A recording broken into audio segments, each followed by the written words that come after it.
Welcome to my channel. मेरे बच्चों, पिछले क्लास में आपने जो है रासायनिक अभिक्रिया के बारे में पढ़ा। अब हम रासायनिक अभिक्रियाओं के बारे में पढ़ेंगे कि रासायनिक अभिक्रियाएं कितने प्रकार की होती हैं। चलिए हम शुरुआत करते हैं रासायनिक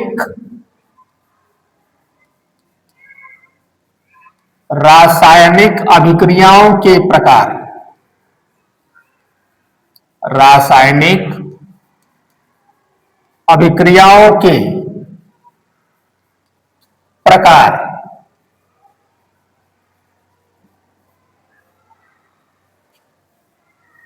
types of chemical reactions. Types of chemical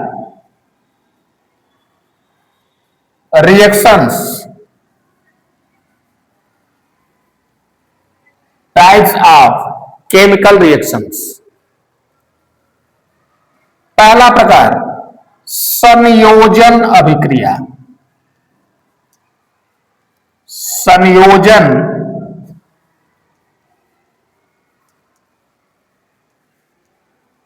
अभिक्रियाएं या इनको हम योगात्मक अभिक्रियाएं भी कहते हैं। क्या कहते हैं? योगात्मक अभिक्रियाएं। योगात्मक अभिक्रियाएं अंग्रेजी में एडिशन रिएक्शंस। एडिशन रिएक्शंस कहने का मतलब ये ऐसी रासायनिक अभिक्रियाएं जिनमें दो या दो से अधिक अभिकर्मक मिलकर एकल उत्पाद बनाते हैं। ये बात दिमाग में आप बैठा लीजिए। जैसे मैग्नीशियम की क्रिया वायुमंडल की ऑक्सीजन से अगर होती है तो क्या बनता है? मैग्नीशियम का ऑक्साइड बनेगा। अब ये रासायनिक समीकरण संतुलित नहीं है, इसलिए इसके दोनों पक्षों को हम जो है अब दाहिने पक्ष में हम 2 से गुणा कर देंगे ताकि जो है बाएं पक्ष के ऑक्सीजन के परमाणु के बराबर इधर भी जो है परमाणु की संख्या हो जाए। अब इधर मैग्नीशियम संतुलित नहीं है तो यहां भी 2 से हम गुणा कर देंगे। अब दूसरा प्रकार, जैसे मान लीजिए कैल्शियम ऑक्साइड या जिसको कहते हैं चूना, बिना बुझा हुआ चूना, इसकी क्रिया जल से होती है तो क्या होता है? कैल्शियम हाइड्रोक्साइड और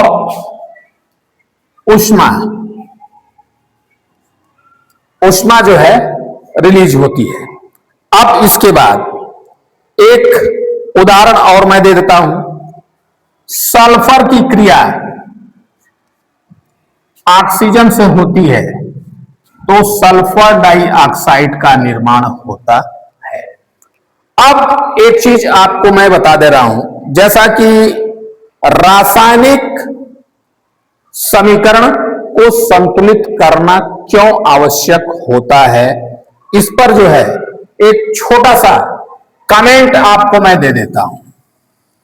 जैसे कि आपको बताया जाता है, पिछली कक्षा 9th में आप पढ़ते चले आ रहे हैं कि क्या द्रव्य अविनाशी है। द्रव्य को न तो नष्ट किया जा सकता है और ना ही उत्पन्न। उसके पीछे कारण क्या है, अब उसको मैं थोड़ा एग्जाम्पल के माध्यम से समझाता हूं। जैसे यहां पर जो है आपने संतुलित तो कर लिया, ठीक है। इसके संदर्भ में मैं एक छोटा सा कमेंट आपको दे रहा हूं। द्रव्य अविनाशी है, यह बात सत्य है, लेकिन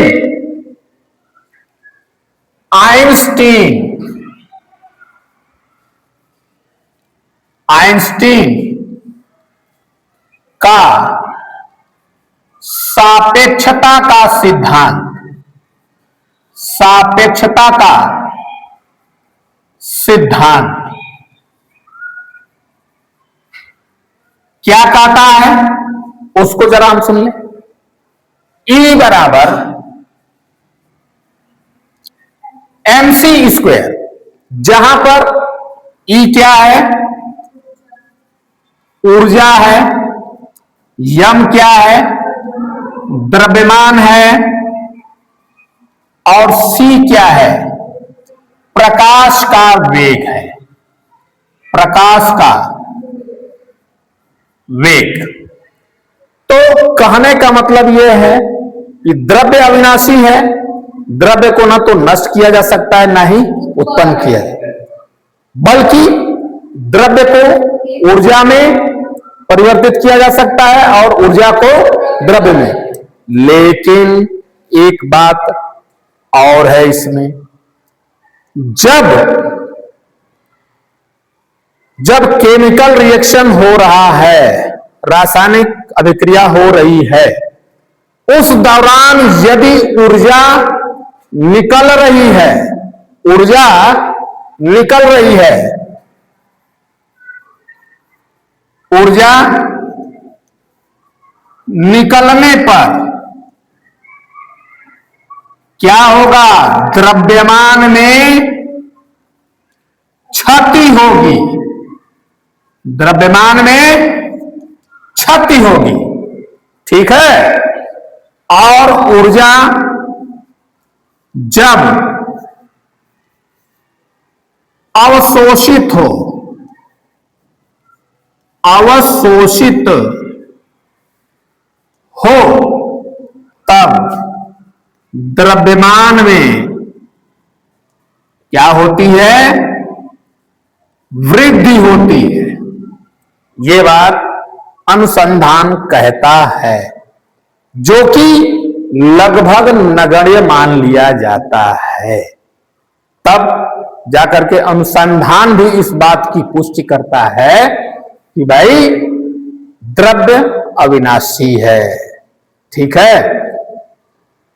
इसीलिए कहा जाता है कि रासायनिक अभिक्रिया के समीकरण को संतुलित करना क्यों आवश्यक है, वो इसलिए कि भाई अभिक्रिया से पूर्व पदार्थों का द्रव्यमान, अभिक्रिया के पश्चात उत्पादों का द्रव्यमान क्या होता है, समान होता है। जो किस नियम की पुष्टि करता है, द्रव्य की अविनाशता के नियम की पुष्टि करता है।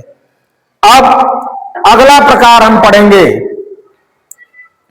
वियोजन अभिक्रिया। अगला जो है प्रकार हम पढ़ेंगे वियोजन अभिक्रिया, जो कि रासायनिक अभिक्रिया के संयोजन अभिक्रिया के बिल्कुल विपरीत है, जो कि संयोजन अभिक्रिया के बिल्कुल विपरीत है। जैसे दूसरा प्रकार वियोजन अभिक्रिया, वियोजन अभिक्रियाएं अंग्रेजी में डिसोसिएशन, डिसोसिएशन रिएक्शंस,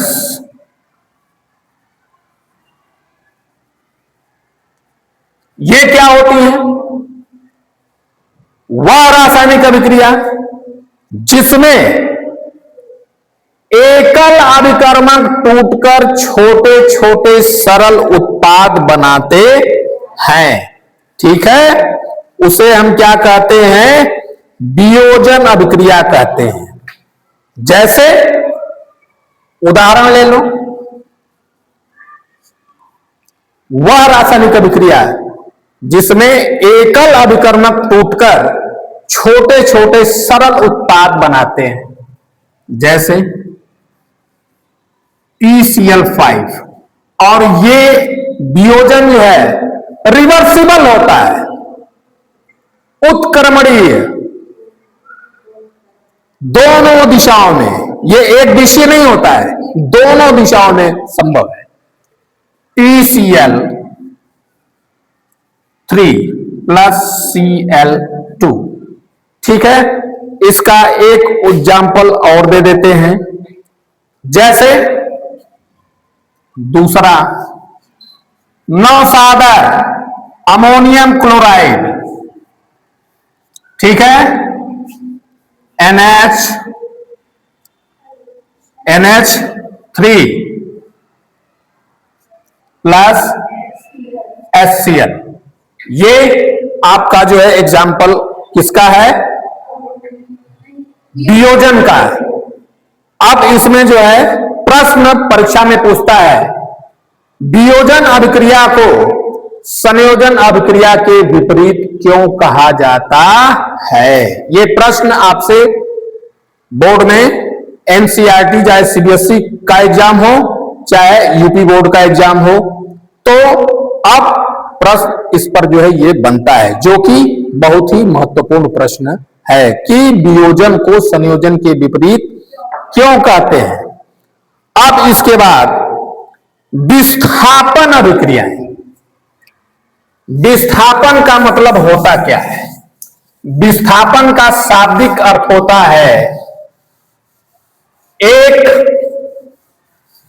यौगिक के परमाणु को जो है दूसरे यौगिक के परमाणु का समूह जो है उस पहले वाले यौगिक को जो है क्या करता है, उसके ग्रुप से उसको अलग कर देता है, ठीक है। विस्थापन का मतलब होता है हटा देना, ठीक है, हटा देना। विस्थापन या प्रतिस्थापन, प्रतिस्थापन अभिक्रियाएं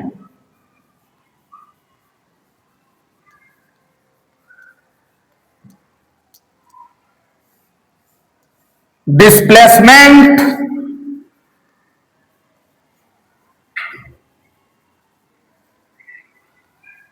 और सब्स्टिट्यूशन, सब्स्टिट्यूशन रिएक्शन, विस्थापन या प्रतिस्थापन अभिक्रियाएं। जैसे अब एग्जाम्पल के माध्यम से समझिए, इसमें जो है अधिक क्रियाशील तत्व का परमाणु जो है कम क्रियाशील वाले तत्व के परमाणु को जो है उसके समूह से जो है उसको क्या करता है, अलग कर देता है, हटा देता है। जैसे कॉपर सल्फेट की क्रिया Fe से, ठीक है। तो अब यहां पर iron is more reactive than copper, iron is more reactive than copper. तो अब ये क्या होगा, FeSO4 प्लस Cu, यानी तांबा जो है क्या होगा, कॉपर सल्फेट के विलयन से जो है अलग हो जाएगा। कौन करेगा,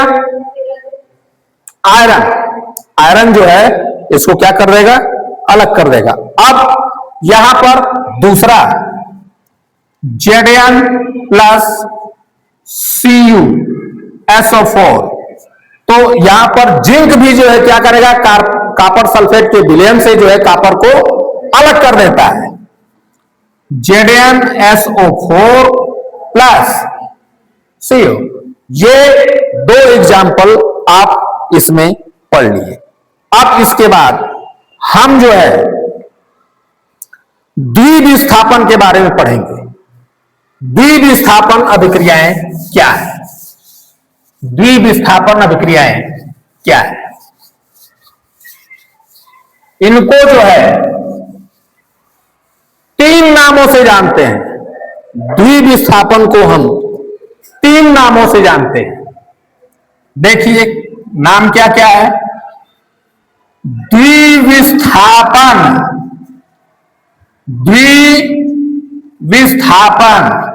या उभय अपघटन या अवक्षेपण अभिक्रियाएं।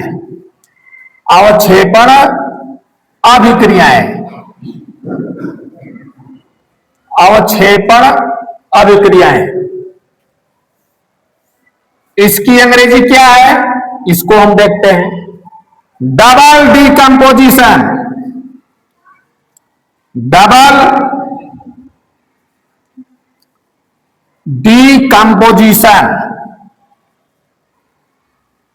Double decomposition reactions. भाई अब जो है ये होता क्या है, इसको जरा समझें। अब ऐसी रासायनिक अभिक्रिया जिसमें आयनों के बीच पारस्परिक साझेदारी होती, ये बात समझ में आ रही है? ऐसी रासायनिक अभिक्रिया जिसमें आयनों के बीच पारस्परिक साझेदारी होती है, उसको हम क्या कहते हैं? द्विविस्थापन अभिक्रिया या उभय अपघटन या अवक्षेपण अभिक्रिया। तो भाई इसको जो है हम उदाहरण के माध्यम से समझते हैं। उदाहरण के माध्यम से समझें भाई। अब जैसे सोडियम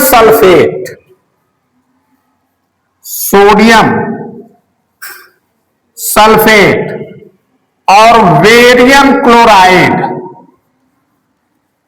की आपस में क्रिया होती है तो क्या बनता है? अब इसमें देखो, इसको और मैं मैकेनिज्म के माध्यम से इसको मैं क्लियर करता हूं। तो बेरियम सल्फेट और सोडियम क्लोराइड बनेगा। यह संतुलित रासायनिक समीकरण हो गया। अब इसके बाद इसकी मैकेनिज्म, क्रियाविधि इसको जो है इसकी हम समझ लें। मैकेनिज्म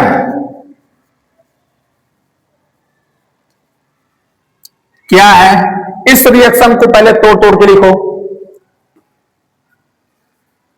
2Na प्लस, फिर इसके बाद देखो सल्फेट को अलग करो, 2 माइनस, प्लस, ध्यान देना बेटा, Da2 प्लस, और ये क्लोरीन को जो है यहां दिखा लो।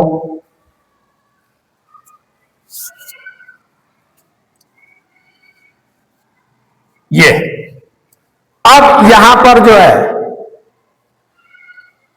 इसको समझते हैं। जानते हो कि समान आवेशों में क्या होता है? प्रतिकर्षण, और विपरीत आवेशों में आकर्षण होता है। प्रतिकर्षण का मतलब दूर हटाना है और आकर्षण का मतलब पास आना।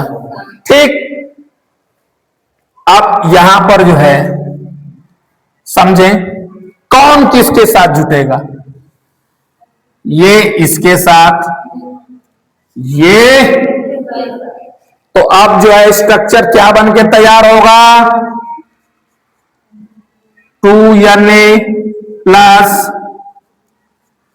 2Cl minus plus Ba2 plus SO4 2 minus. अब देखो, अब संरचना तुम्हारी बन के तैयार हो गई। क्या? ट्वाइस NaCl प्लस BaSO4, यानी बेरियम सल्फेट और सोडियम क्लोराइड का जो है फॉर्मेशन हुआ। ठीक है, इस तरह से ये तुम्हारा रिएक्शन कंप्लीट हुआ। ठीक है ना? अब आगे हम बताने चल रहे हैं। ऊष्माक्षेपी अभिक्रियाएं वे अभिक्रियाएं जिनमें ऊष्मा निर्मुक्त होती है या ऊष्मा निकलती है, वैसी रासायनिक अभिक्रियाओं को हम क्या कहते हैं? ऊष्माक्षेपी अभिक्रियाएं।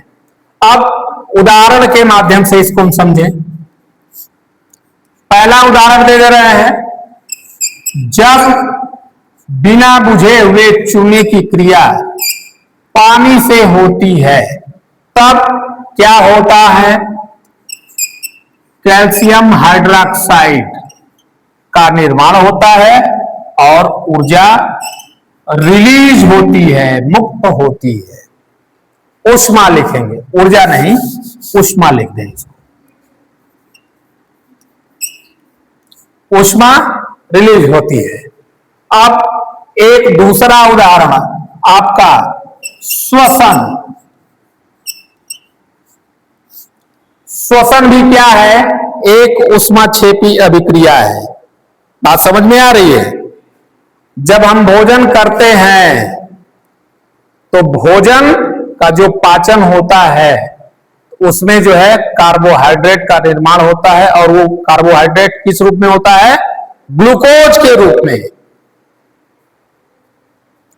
C6H12O6 जब इसकी क्रिया ऑक्सीजन से होती है तो क्या होता है? कार्बन डाइऑक्साइड, कार्बन डाइऑक्साइड जल और ऊर्जा। अब इसको संतुलित करना है तो कार्बन कितना रहना चाहिए? 6। ऑक्सीजन हो गया 12। तो अब यहां पर ये कितना रहना चाहिए? लेकिन गड़बड़ हो गया। देखो ऑक्सीजन यहां कितना है?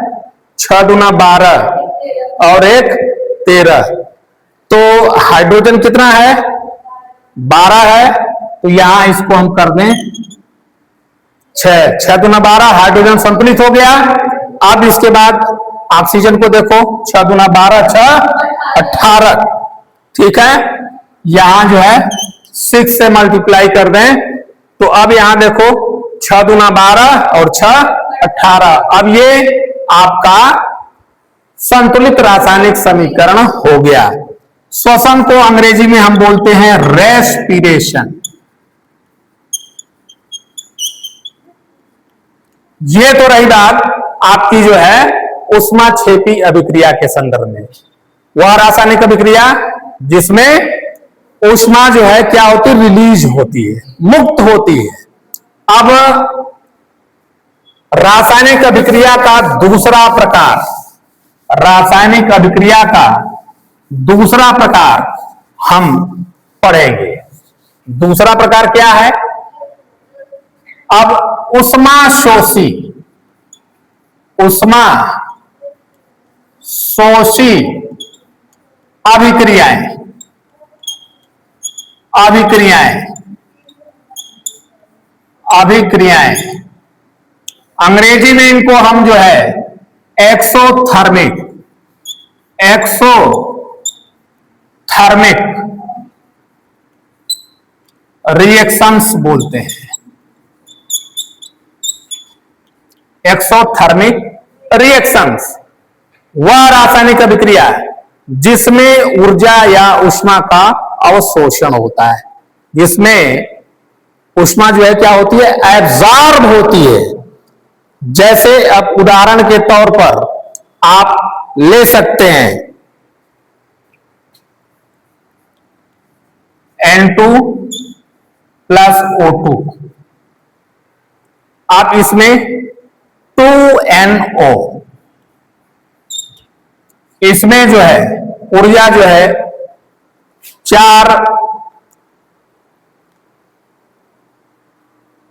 42 किलो कैलोरी, इसमें जो है 42 किलो कैलोरी ऊष्मा जो है क्या होती है, एब्जॉर्ब होती है, इसमें ऊष्मा का अवशोषण होता है। अब इसके बाद यदि हम दूसरा उदाहरण ले लें, PCl5, PCl3 प्लस आगे क्या होगा बोलो, क्लोरीन। ठीक, ऊष्मा जो है क्या हुई, अवशोषित हुई। ये ऋण चिन्ह जो है ये दर्शाता है कि ऊष्मा जो है क्या हो रही है, अवशोषित हो रही है। अगर ये चीज हम उठा करके इधर बाएं पक्ष में जो है प्लस करके लिख दें तो भी जो है क्या होगा, उसका मतलब यह है कि ऊष्मा जो है अवशोषित हो रही है। ठीक है, अब इसकी पहचान हम कैसे करते हैं कि कौन ऊष्मा शोषी है, कौन ऊष्मा छेपी है।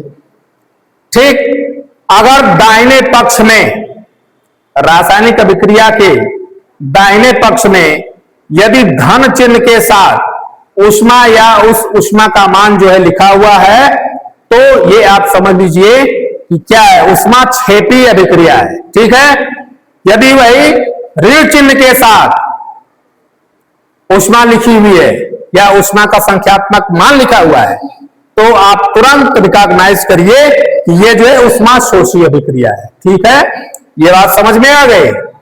अब आगे चलते हैं, ऊष्मा का शोषी और ऊष्मा छेपी अभिक्रिया जो है हम पढ़ लिए। अब उपचयन और अपचयन के बारे में हम जानेंगे। उपचयन और अपचयन क्या होता है ये देख लें। उपचयन व अपचयन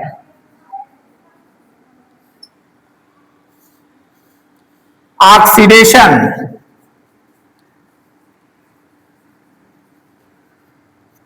एंड रिडक्शन, या इसको सम्मिलित रूप से रेडॉक्स रिएक्शन के भी नाम से जानते हैं। रेडॉक्स रिएक्शन, जहां पर ऐसी रासायनिक अभिक्रिया जिसमें उपचयन और अपचयन दोनों साथ साथ हो उसको हम क्या कहते हैं, उपचयन अपचयन अभिक्रिया या रेडॉक्स अभिक्रिया। तो उपचयन का शाब्दिक अर्थ पहले आप समझिए, उपचयन क्या होता है और अपचयन क्या होता है।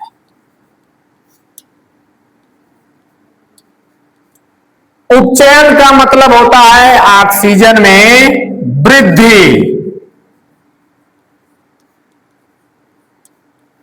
ऑक्सीजन में वृद्धि, ऑक्सीजन में वृद्धि कहां हो रही है ये बात आपको रिएक्शन के माध्यम से समझ में आएगी। अपचयन में क्या होता है, ऑक्सीजन की कमी, ऑक्सीजन की कमी। ये तो बात आप समझ ही गए होंगे। सपोज करिए कि उदाहरण के माध्यम से इसको हम समझते हैं। जैसे मान लीजिए ये कॉपर ऑक्साइड है, इसकी क्रिया हाइड्रोजन से होती है।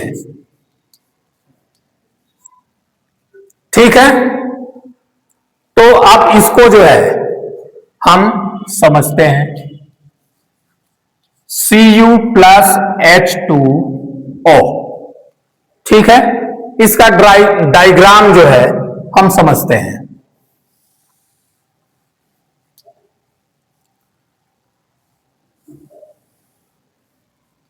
अब देखिए कहां उपचयन हो रहा है और कहां अपचयन हो रहा है। तो अब जो है यहां पर हाइड्रोजन के साथ ऑक्सीजन जुड़ रहा है, तो यहां क्या होगा, उपचयन होगा। ठीक, और जहां से ऑक्सीजन कम हो रहा है वहां क्या होगा। ये फंडा अगर आपके दिमाग में बैठ गया है तो समझ लीजिए कि रेडॉक्स अभिक्रिया को समझना एकदम बिल्कुल आसान हो जाएगा, क्योंकि मैंने अभी आपको बताया कि जो है क्या, जहां पर ऑक्सीजन में वृद्धि होती है वो क्या है, उपचयन है, और जहां पर ऑक्सीजन की कमी हो रही है वहां क्या है, अपचयन है। तो ये दोनों अभिक्रियाएं साथ साथ हो रही हैं, उपचयन और अपचयन दोनों साथ साथ हो रहा है, तब जाकर के हम कहेंगे कि ये कैसी अभिक्रिया है, रेडॉक्स अभिक्रिया। ये परीक्षा के दृष्टिकोण से बहुत ही महत्वपूर्ण टॉपिक है, वेरी वेरी इंपॉर्टेंट, ये आप जान लीजिए। रासायनिक अभिक्रियाओं का प्रकार समाप्त हुआ। That's all.